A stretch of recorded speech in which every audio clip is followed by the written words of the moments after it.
34 felony counts.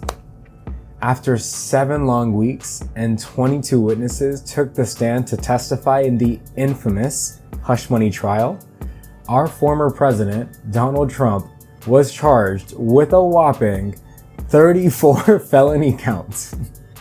Now, I didn't really know what this hush money trial was about. I thought it was about Trump paying off Stormy Daniels to keep quiet about some infidelity that he had, but when I was reading more about it, I learned so much more. Like the fact that there wasn't just one hush money payment, but 3 hush money payments made since 2015. Now, in the hush money trial, the only payment that they were really looking at was the one made to Stormy Daniels. But that doesn't mean the other hush money payments should be out of the spotlight. All hush money payments deserve to be treated equally. So that's what I'm gonna talk about. Starting with some money that was silenced to the 1998 Playboy Playmate of the Year, Karen McDougal. It all started in May 2016, a few months before the November election, when Donald Trump was picking up steam campaigning to be the Republican representative for president. Around this time, Karen McDougal was cooking up a plan to reveal her 10-month-long affair with Trump back in 2006, which, by the way, Trump had just married our Slovenian queen Melania Trump earlier in 2005. That boy's a dog. McDougal worked with a lawyer to reach out to American media, which is a huge tabloid and magazine company, to gauge interest in them buying her story.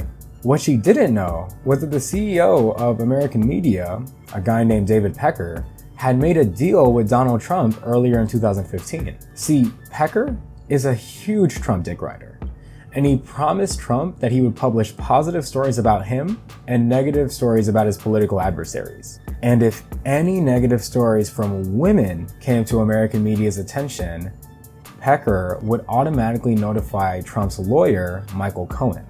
That said, when McDougal reached out to American media, Pecker immediately notified Cohen, who notified Trump, and both insisted that the story was untrue, but told American media to vet the story anyway. A representative met with McDougal to get all the details of her story, but told her, without any hard proof, her story wouldn't be worth more than $15,000. And as she's telling her story to American media, McDougal had some reservations about going public, saying that she didn't want to be vilified like Monica Lewinsky was. And with these points, she decided to walk away with her story. All good, right? Well, Trump was tweaking a little bit and called David Pecker for advice, which Pecker told him to buy the story himself. Trump wasn't really feeling this because he said, "I don't buy stories. Anytime you do anything like this, it always gets out." Later in July, Pecker learned that McDougal met with investigative reporters at ABC News about possibly sharing her story in a live TV interview. This prompted American media to reach back out to McDougal to collaborate on a more enticing deal. In the deal, American media would buy her story for $150,000, guarantee that McDougal gets to model on 2 magazine covers for them, and hire McDougal as a columnist in their health and fitness magazines. And McDougal thought that by buying the story, they'd actually publish it. But American media had no intention of running the story. This tactic, known as catch and kill, is used by media organizations to buy the exclusive rights of a new story with no intention of publishing it. Regardless, McDougal was going to get paid. So on August 6th, 2016, she signed a contract with American media to buy her story.